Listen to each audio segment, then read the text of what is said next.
Most people try to escape the 9 to 5 by saving a little extra or picking up a side hustle, but that's not how actual wealth is built. It's not about working more, it's about owning assets that work for you. Before we get into the strategy, quick heads up, I'm giving away investment grade silver to a few of my first 1,000 subscribers. Just subscribe and comment so I can find you when I announce the winners. Now, if I had to start over with just $500 a month to escape the grind, here's exactly what I would do. Let's run the numbers because $500 might sound small, but it scales faster than you think. As you can see with this dollar cost average calculator, we make a 26.99% return off of just the S&P 500 within 1 year with $500 a month. With a quality dividend stock like PFLT, $500 a month turned into $13,400 by the end of the year, which is almost 50% return. And this is just for 1 year. Dollar cost averaging into Bitcoin yields similar results. 39%, basically 40% return on investment. Obviously, over 5 years, all of these examples have very amazing returns. Whether you pick a broad ETF like SPY, a high yield fund like PFLT,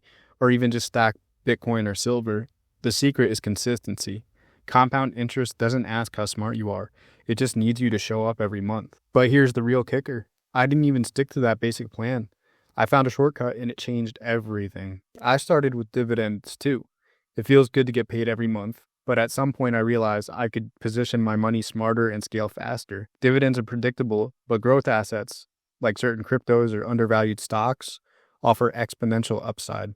I started mixing both steady income and asymmetric bets. I don't chase meme coins or YOLO trades. I've built a strategy that feels like a side hustle, but it's 99% passive. No shipping, no clients, just me, the research, and capital at work. I stumbled into something that felt like a cheat code, and no one talks about it. So let me break this down in one simple line. Very simply, we're trying to earn the most amount of money for the least amount of effort required. In finance, this is called convexity.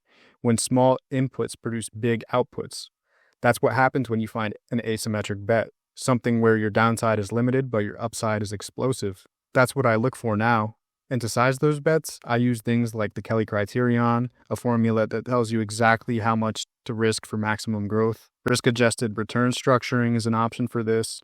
We're just trying to find an asymmetric bet in any way, shape, or form that works for you, and then, of course, we follow up on our returns with dynamic risk parity, but that's another video for later. The truth is, your path out of the 9 to 5 isn't linear.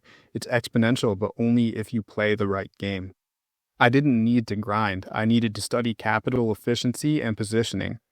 That's what I'll show you in upcoming videos. So subscribe, and also subscribe and comment so that way I can easily find you when I do this giveaway. If you're not sold on subscribing yet, these bars of silver are really shiny and fun to look at.